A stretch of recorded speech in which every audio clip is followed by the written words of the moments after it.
මේ වීඩියෝ එකේදී මම කියලා දෙන්නේ second normal form එහෙම නැත්නම් දෙවන ප්‍රමතකරණය කරන්නේ කොහොමද කියලා database එකක් හදද්දී. එතකොට මගේ පළවෙනි ප්‍රමතකරණය මගේ කලින් වීඩියෝ එකේ මම විස්තර කරා. ඔබට ඒක බලන්න පුළුවන් මේ දෙවන ප්‍රමතකරණය. මෙතෙන්දී අපි අනිවාර්යයෙන්ම ටේබල් එක පළවෙනි ප්‍රමතකරණයේ තියෙන්න ඕනේ දෙවන ප්‍රමතකරණයට යන්න නම්. ඒක ඉස්සෙල්ලා බලන්න ඕනේ. ඊට පස්සේ පළවෙනි ප්‍රමතකරණයක තියෙන වගුවක් අපි දෙවන ප්‍රමතකරණයට යන්න නම් මෙන්න මේ partial dependency කියන ඒවා බලනවා. ඒ කියන්නේ අර්ධ පරායක්තතා අපි බලනවා. ඉස්සෙල්ලම අපි බලමු මේ අර්ධ පරායක්තතා තියෙන ටේබල් එකක් හඳුනගන්නේ කොහොමද කියලා. එතකොට දෙවන ප්‍රමතකරණයේදී අපි කරන්නේ මෙහෙම අර්ධ පරායක්තතා තියෙන ටේබල් එකක ඒ අර්ධ පරායක්තතා ඉවත් කිරීමක් කරනවා. අර්ධ පරායක්තතාවයක් තියෙන නම් ටේබල් එකක මෙන්න මේ විදිහට කම්පොසිට් ප්‍රයිමරි කී එකක්. එහෙම නැත්නම් සංයුක්ත ප්‍රාථමික යතුරක් තියෙන්න ඕනේ. සංයුක්ත ප්‍රාථමික යතුරක් කියන්නේ ප්‍රයිමරි කී එක හැදිලා තියෙන්නේ කොලම්ස් එකකට හෝ වැඩි ගණනක් එකතු වෙලා. එකක් හෝ ඊට වැඩි ගණන දෙකක් හෝ ඊට වැඩි ගණනක් එකතු වෙලා. දැන් මෙතන මෙන්න මේ කොලම්ස් දෙක එකතුවෙන් සංයුක්ත ප්‍රාථමික යතුර හැදෙනවා. එතකොට මේ දෙක අන්ඩර්ලයින් කරලා තියෙන එකයි. ඊළඟට marks and teacher කියලා තවත් කොලම්ස් දෙකක් තියෙනවා. එතකොට අපි කොහොමද මේකේ partial dependency එකක් කියලා කියන්නේ? ඔයාලට පේනවද මේ subject ID එකෙන් මට තීරණය කරන්න පුළුවන් උගන්වන ටීචර් කවුද කියලා. දැන් බලන්න subject ID 1 එකට උගන්වන ටීචර් කවුද? Java teacher.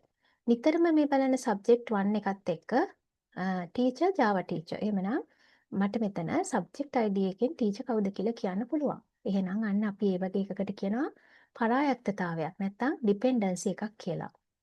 partial dependency නැත්නම් අර්ධ පරායක්තතා කියන්නේ ඇයි?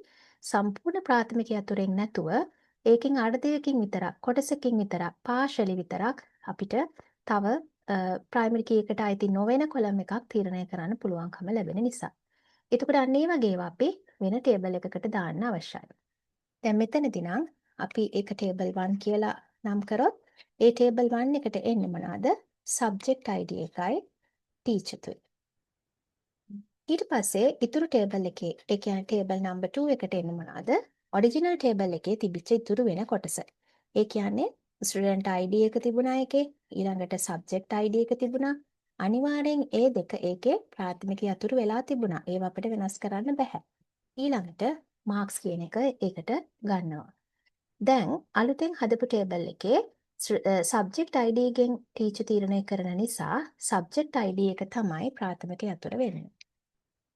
ඊළඟට ටේබල්ස් දෙක හැදුවට පස්සේ අපි මේ දෙක සම්බන්ධ වෙන විදිය නැත්නම් foreign key relationship එක පෙන්වන්න ඕනේ. ඒක අපි පෙන්වන්නේ කොහොමද? subject ID එක හරහා තමයි මේ දෙක සම්බන්ධ වෙන්නේ. එහෙමනම් subject ID කියන primary key එක පැත්තට arrow head එක එන විදිහට මෙතන foreign key එකට mark කරන්න ඕනේ. එතකොට දැන් මේ ටේබල් දෙක අපි කියනවා දෙවන ප්‍රමතකරණයේ තියනවා කියලා. දැන් data දැම්මට පස්සේ මෙන්න මේ විදිහටයි පේන්නේ. subject ID එකත් එක්ක teacher අරන් ගියා. මේක primary key එක වුණා. ඊළඟට ඉතුරු වෙන table එකේ student ID, subject ID දෙකම composite primary key එක වෙලා තිබුණා. ඉතුරු වුණා marks. ඊළඟට මේ table දෙකේ අපිට කැමති නම් දෙකක් දෙන්න පුළුවන් ගැලපෙන විදිහට. ඊට පස්සේ අපි කරන්නේ මේකේ foreign key relationship එක පෙන්වන්න ඕනේ. ඒක මෙන්න මේ විදිහට පෙන්වන්න පුළුවන්. නෑ මේක අපි අරගෙන යන්න ඕනේ subject ID එකට subject ID එකට අරන් යන්න ඕනේ. මේක නෙමෙයි. මෙතන subject ID එක තමයි මෙතන subject ID එකත් එක්ක connect වෙන්නේ. එතකොට primary key එක පැත්තට තමයි arrow head එක එන්න අවශ්‍ය. මේක තමයි අපි foreign key එක කියලා කියන්නේ. එතකොට මෙන්න මේ table එකේ තමයි foreign key එක තියෙන්නේ. ඒක refer කරන primary key එක තියෙන්නේ මෙන්න මෙතන. මම හිතන්නේ ඔයගලන්ට පැහැදිලි. ඊළඟට අපි තව එක්සාම්පල් එකක් බලමු. දැන් මේකේ data දීලා නැහැ. column headings ටික විතරක් දීලා. හැබැයි dependency පෙන්නලා තියෙනවා. දැන් අපි මේක second normal form එකට convert කිරීම අවශ්‍යයි. දැන් අපි හිතමු මේක already first normal form එකේ තමයි තියෙන්නේ කියලා. එහෙම හිතාගෙන අපි second normal form එකේ තියෙනවද කියලා බලමු. අනිවාර්යෙන් second normal form එකේ තියෙන නම් අපි බලන්න ඕනේ මේක partial dependency එකක් තියෙනවද කියලා. එතකොට partial dependency බලන්න නම් අනිවාර්යෙන් අපි බලන්න ඕනේ මේක partial dependency කියන්නේ අර්ධ පරායක්තතා. එතකොට අර්ධ පරායක්තතා තියෙන්නේ අනිවාර්යයෙන්ම composite primary key එකක් නැත්නම් සංයුක්ත ප්‍රාථමික යතුරක් මෙන්න මේ වගේ සංයුක්ත ප්‍රාථමික යතුරක් තියෙන තැනකදී විතරයි. සංයුක්ත ප්‍රාථමික යතුරක් කියන්නේ composite primary key එකක්. එතකොට මෙතන එහෙම එකක් තියෙනවා. දැන් එතකොට මෙන්න මේ පළවෙනි dependency එකෙන් පෙන්නලා තියෙන්නේ මොකද්ද? මේකේ තේරුම තමයි මෙන්න මේ දෙකෙන්ම හරිද? E number, P number කියන දෙකෙන්ම hours කියන එක තීරණය කරන්න පුළුවන් කියලා කියනවා. ඒක අර්ධ පරායක්තතාවයක් නෙවෙයි. ඒක පූර්ණ පරායක්තතාවයක්. ඇත්තටම වගුවල තිබිය යුත්තේ පූර්ණ පරායක්තතාව තමයි. මොකද පූර්ණ පරායක්තතාවයක් කියන්නේ සම්පූර්ණ ප්‍රාථමික යතුර මතම අනිත් කොලම්ස් ඩිපෙන්ඩ් වෙන්න ඕනේ. එතකොට මෙතන සම්පූර්ණ ප්‍රාථමික යතුර මතම මේ කොලම් එක ඩිපෙන්ඩ් වෙනවා කියන්නේ ඒක හොඳ දෙයක්. එතකොට ඒක ගැන අපේ ප්‍රශ්නයක් නැහැ. හැබැයි ඊළඟ ඩිපෙන්ඩන්සි එක ගන්න මම මේක 1 2 3 කියලා දාන්නම්. මේක 1, මේක 2, මේක 3 සහ මේක 4. එතකොට එක ඔල්රෙඩි අපිට කිසි ප්‍රශ්නයක් නැහැ. දෙවෙනි එක බලන්න E නම්බර් එක. ඒ කියන්නේ E නම්බර් කියන්නේ මේ සංයුක්ත ප්‍රාථමික යතුරෙන් එක කොටසක්. ඒකෙන් විතරක් කියන්න පුළුවන්ලු මෙතන E name එක. අන්න එතන එතකොට තියෙනවා මොකද්ද? අර්ධ පරායක්තතාවයක් තියෙනවා. එතකොට ඒක අපි අයින් කරන්න ඕනේ. ඊළඟට P නම්බර් එක කියන කොටසෙන් විතරක්, ඒ කියන්නේ මේ සංයුක්ත ප්‍රාථමික යතුරේ ගත්තම P නම්බර් කියන කොටසෙන් විතරක් කියන්න පුළුවන් එකක් තියෙනවලු P name. එහෙනම් ඒකත් අර්ථ පරායක්තතාවයක්. අපි ඒකත් ඉවත් කළ යුතුයි. හතරවෙනි එක ආයිමත් P නම්බර්. ඒ කියන්නේ සංයුක්ත ප්‍රාථමික යතුරෙන් එක් කොටසක් විතරයි. ඒකෙන් කියන්න පුළුවන්ලු P ලොකේෂන් එක. එහෙනම් ඒකත් අපි අර්ධ පරායක්තතාවයක්. ඒකත් අයින් කරන්න ඕනේ. එහෙමනම් අපි මේ තුනම අන්තිම මේ තුනම අලුත් ටේබල්ස් වලට අරන් යන්න ඕනේ. මොකද අර්ධ පරායක්තතාව අයින් කරන්න ඕනේ නිසා. එතකොට මම ඒක ඉස්සෙල්ලම ටේබල් 1 කියලා අරගෙන මෙන්න මේ ඩිපෙන්ඩන්සි එක අයින් කරනවා. එතකොට මම මොකද කරන්න ඕනේ?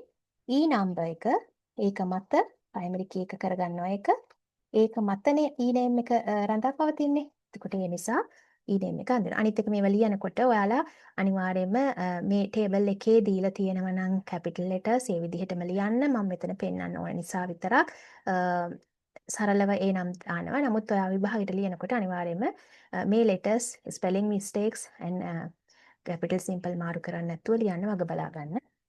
හරි. ඊළඟ දෙවෙනි ටේබල් එකේ කියන්නේ තුන්වෙනි මම දැන් දෙවෙනි එක අයින් කරා. තුන්වෙනි එකේදී මම ඒක ගන්නම් ටේබල් 2 කියලා. ඒකෙදි මොකද කියන්නේ? P නම්බර් එකෙන් මට ඩිසයිඩ් කරන්න පුළුවන්ලු P name එක. හරි. ඊළඟට හතරවෙනි එක ගත්තොත් ඒකේ කියන්නේ P නම්බර් එක ගැන. P නම්බර් එකෙන් පුළුවන්ලු P ලොකේෂන් එක කියන්න. එහෙමනම් අපි ඒකටම දාගමු P ලොකේෂන් එකත්. මොකද ආයි ටේබල් එකක් ආයි තව ගන්න වැඩක් නැහැ. P නම්බර් එක මතමයි දෙකම ඩිපෙන්ඩ් වෙන්නේ. එහෙමනම් P නම්බර් එක ප්‍රයිමරි කී කරා අනිත් දෙක දැම්මා. හරි. දැන් අපි මේ දෙකත් හරි. එහෙමනම් තව වැඩක් තියෙනවා. ඔරිජිනල් ටේබල් එකට අපි ගියේ නැහැ. අපි ඔරිජිනල් ටේබල් එක බලමු. මම ඒක ගන්නවා ටේබල් 3 කියලා. ඒ කියන්නේ ඉතුරු වෙන ටේබල් එක. ඒකේ මොනවද එන්න ඕනේ? E number, P number, primary key විදිහට තිබුණා. ඒවා එහෙමම එන්න ඕනේ.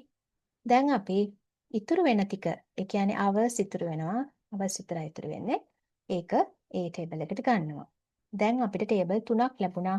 මේ ටේබල් එක දෙවන ප්‍රමිතකරණයට නැත්නම් second normal form එකට හැරෙවට පස්සේ. දැන් අපි මේ වගේ foreign key relationship නැත්නම් මේ තුන එකිනෙකට සම්බන්ධ වෙන්නේ කොහොමද කියලා පෙන්වන්න ඕනේ. මොකද අපි මේ relational database වල නැත්නම් සම්බන්ධිත දත්ත සමුදායන් වල tables isolate වෙලා හුදකලා වෙලා තියෙන්නේ නැහැ. එකිනෙකට සම්බන්ධ වෙනවා. ඒව පෙන්වන්න ඕනේ අපි. එතකොට මේකේ කොහොමද සම්බන්ධ වෙන්නේ? table 1 එක මම මෙතනින් arrow එකක් අරගෙන මෙන්න මෙතනට සම්බන්ධ කරනවා. ඒක එක foreign key එකක්. මේ primary key එකේ පැත්තට තමයි arrow head එක එන්න ඕනේ. ඊට පස්සේ මේක ගත්තොත් P number එකටත් මට පුළුවන් මම මෙතනින් අරන් එනවා. මෙන්න මේ පැත්තට arrow head එක දාන්න. එතකොට මේ table එකේ table 2 එකේ තමයි primary key එක තියෙන්නේ. P number කියන එක. table 3 එකේ තමයි foreign key එක තියෙන එකට අදාළව. එතකොට දැන් table 3 කියන එක ගත්තම ඒක ඇතුලේ composite primary key එකක් තියෙනවා E number P number කියලා. ඒක composite primary key එක නැත්තම් සංයුක්ත ප්‍රාථමික යතුර. ඒ වගේම ඒක ඇතුලේ E number වෙනම ගත්තම එයා ෆොරින් කී එකක් වෙනවා. IP නම්බර් වෙනම ගත්තම එයත් ෆොරින් කී එකක් වෙනවා. එතකොට මේ ටේබල් 3 එක ක්‍රියේට් කරද්දී අපිට ෆොරින් කීස් දෙකක් දාන්න සිද්ධ වෙනවා. මං හිතන්නේ පැහැදිලි. දෙවන ප්‍රමතකරණය ඊළඟට අපි තුන්වෙනි ප්‍රමතකරණය ඊළඟ වීඩියෝ එකෙන් බලමු.